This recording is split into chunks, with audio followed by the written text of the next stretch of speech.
Meanwhile, at Manage Comics, coming to you from a secret underground lair, these dedicated heroes discuss the business of comics, industry news, comic book retail issues, and the latest developments from Manage Comics.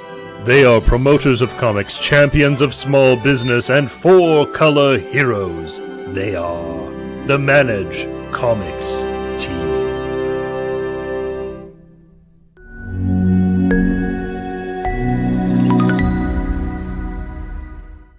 Hey folks, it's your good friend Brian, and this is Meanwhile episode 9.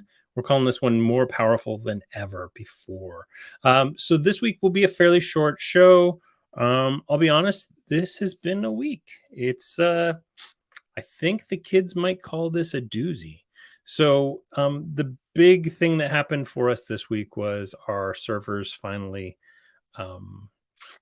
basically gave up the ghost. So we've been kind of anticipating this was going to happen for a while, and we had started building a mitigation for it.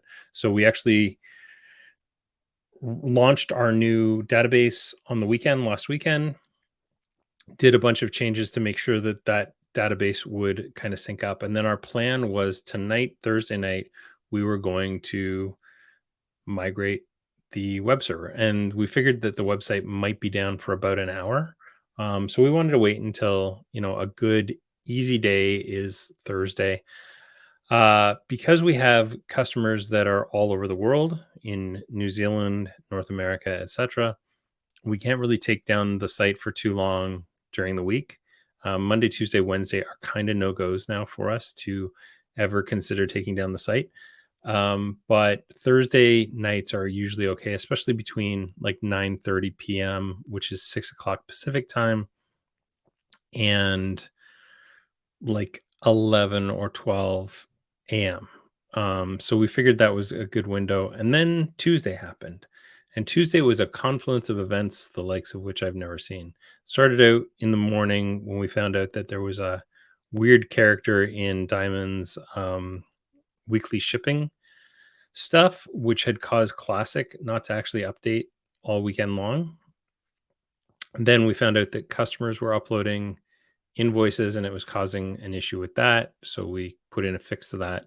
The fix kind of broke PRH uploads. So we put in a fix to that. And in the meantime, Manage Comics 2.0 was crashing every 30 minutes to an hour. And we were building up a queue of products that needed to be moved from Manage Comics over to Shopify. Simultaneously, somehow there was an error with Shopify's API, and what normally would take 1 second to process from Manage Comics over to Shopify was actually taking like a minute. And at one point we had 30,000 products in the queue that were stuck. So yeah, Tuesday was fun. And in the meantime, I got 25 help ticket requests, most of which I had to close with, yes, we're aware of the issue, we're working on it. Check status for more information. Status isn't great because I can't give detailed information. So we posted to all of our social medias. It also made me realize that I need to do a better job of building and maintaining a contact database that I can email people when stuff like this goes down. Ironically, because we have notifications within Manage Comics, but because we had moved databases, I don't have access to the new database to do my notification system. So that was a problem. So yeah, it was a fun day. Tuesday was probably the worst day that I've had running Manage Comics. But by the end of the day, we decided we couldn't wait any longer, and we promoted the new servers. Our new servers are like 5 times more powerful than the old servers are. We're right now we're running 5 times as many 2.5 times as many job schedulers as we used to.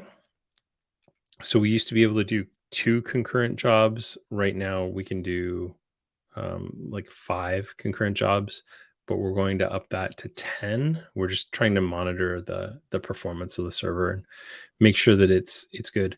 I do know that this server costs a lot more, so it's more powerful. It's on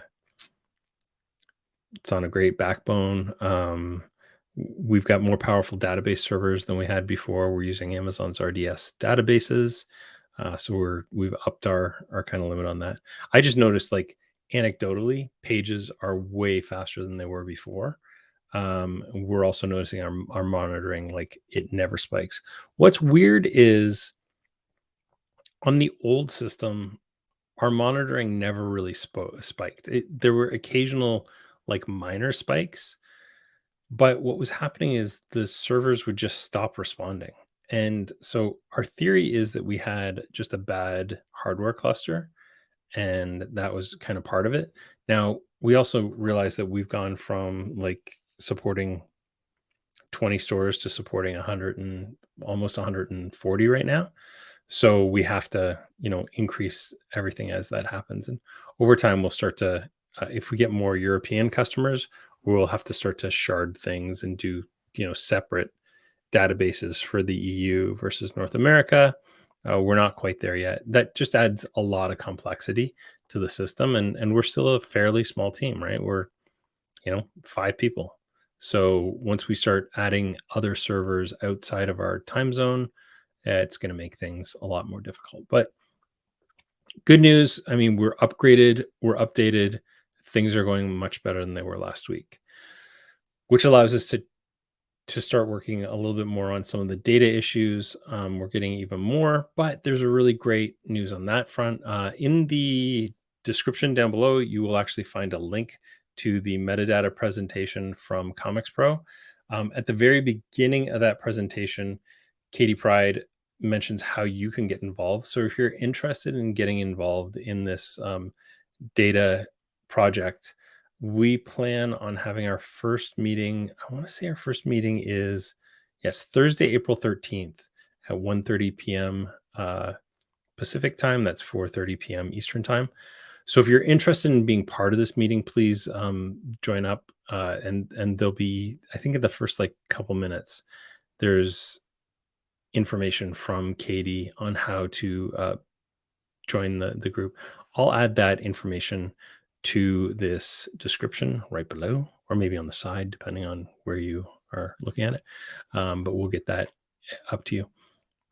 But I think this is an opportunity for the industry to kind of have its say in how data is done and what we do with our data. So definitely looking forward to seeing more people get involved in this. It would be nice if it wasn't just, me, Django, Stu, Katie, and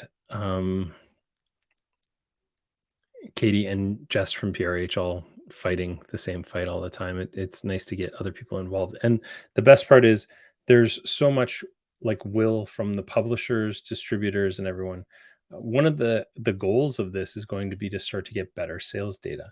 So once we have better sales data, we can kind of surface that up to the publishers, and they'll be able to make better, more informed decisions. And, in some cases, maybe they'll actually see and believe some of the things we've been telling them, that you have diminishing returns when you do constant relaunches, that you have diminishing returns when you do a series of one shots that are not connected in any way, shape, or form. Are there diminishing returns on multiple events?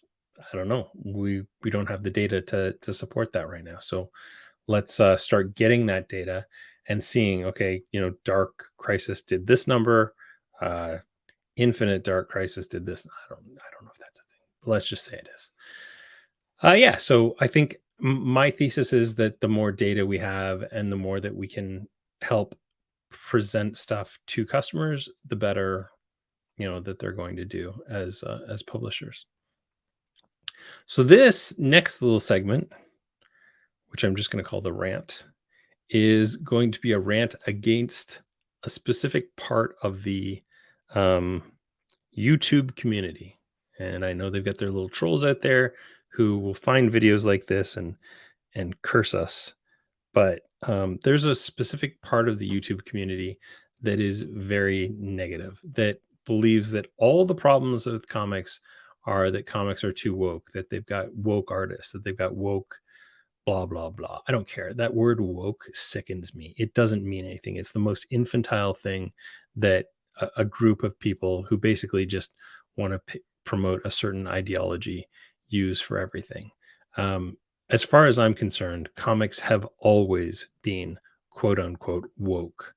The X Men are an allegory for racism or an allegory for the AIDS crisis. You choose. But they've always been an allegory for a very political thing. Captain America is the most single political character ever who literally gave up the flag because he felt that the people he was defending were not being, um, supported by the government anymore. The list goes on and on. Green Lantern and Green Arrow, hard traveling heroes. Denny O'Neill's entire oeuvre is all woke ideology. So woke isn't a new thing. And I'm sick and tired of the ridiculous, pedantic little children who the only thing I can figure is that they hate the comics industry and always have because they thrive on talking about the negative. And I just want to see more positive. So things like cartoonist kayfabe, where they, really, really talk about the good things that are going on. The anti woke crowd also hates everything like the beat. They hate um, every comics journalist, and they're sitting here saying, you shouldn't have to be asking your customers to pay for you through Patreons and things like that. Meanwhile, they're just living off of outrage culture, and I can't stand it. So I'm here to say support the good things in the industry, support the people who are positive, support the people who are doing good things for the industry and who are doing good things, saying good things about the industry. We are going through a bit of a downturn right now, and here's a news flash: the industry goes through downturns that are kind of tied to the economy. What a surprise. So the economy is having a bit of a difficult time right now. Entertainment properties in general have a bit of a problem during economic downturns. It's just a fact. So, like these people who are feasting off the corpse of comics that they're so proud of, like it's just so juvenile and stupid. So, yeah, I'm here to say try not to support those people. They're ridiculous. Wokeness isn't the reason that comics go up or down or the quality is good or bad. There's as many yeah, there's as many good comics right now as there were 5 years ago, 10 years ago, 20 years ago. And in fact, comic storytelling is so much more sophisticated than it was 20 years ago. And all you have to do is like actually open up an old comic and read it and read a current comic and understand that there's more sophistication there in that storytelling. Also like just the logistics of the way that the comics industry was when you were a kid, 50-year-old white guy who is upset that comics aren't the way they were when they were a kid. Comics when I was a kid and there weren't a bunch of direct comic stores to go to, the way that the national distribution system worked is I could get Amazing Spider-Man from Dell's Variety this week, and then next month, Dell's Variety just didn't get Amazing Spider-Man. So I had to go to 7-Eleven or Max Milk or whatever. And comic collecting was about going to like 30 different stores every week to find the things that you were looking for. That's why you have a lot of one-off stories. It's because there wasn't a guarantee that the kid who bought Amazing Spider-Man last month was gonna be able to find the next issue of Amazing Spider-Man. So, yeah, we have more decompressed storytelling because it's a luxury we have when you can buy 6 issues in a row. So, the industry has changed, and people that wanna put the genies back in bottles and go back to the way that it was, 30, 40 years ago to 99-cent comics and I don't know what other ridiculous they want, but you will not have a 3.99 comic again. I mean 2.99 comic again. It's just not financially feasible when your rent for a store is two, three, four, five, $10,000. When your employees are getting paid 10, 12, $15 an hour minimum wage. It's just not financially viable to do that. On top of that, just the logistics of comics these days are entirely different than they were back then. Just everything from the returnability to everything top to bottom. So yeah, that's a long rant to say, like, support comics. Don't support people that obviously hate comics. Stop watching the thinking criticals and the perches because they're just a waste of time. Honestly, all they are is outrage culture, and I personally have decided to just block them from my lives. I don't need that kind of nonsense and negativity. So yeah, that was much longer than I thought I would. I guess I really do hate the nonsense and negativity. Um, Next week when we talk, we are going to do a full install of Google Analytics on a new or on a Shopify store, and we're going to walk through what the Google Analytics 4.0 um, kind of thing looks like and why they've changed some of the stuff. A lot of this was done due to privacy laws that are all going into effect recently, and we've just got to make sure that we are doing the right thing when it comes to third-party cookies and all that good stuff as well. But there's a lot of improvements that have been done specifically for e-commerce, which wasn't really a thing 15, 20 years ago when folks were building these analytic systems. So let's keep that in mind as well as we, move on to this brave new world. So we'll walk through installing Google Analytics v4 on a Shopify store, and then we'll look at some of the reports that we can get out of there and what we can do with those. But that's going to do it for this week. So in the meantime and in between times, keep selling those comics, and we will see you next week.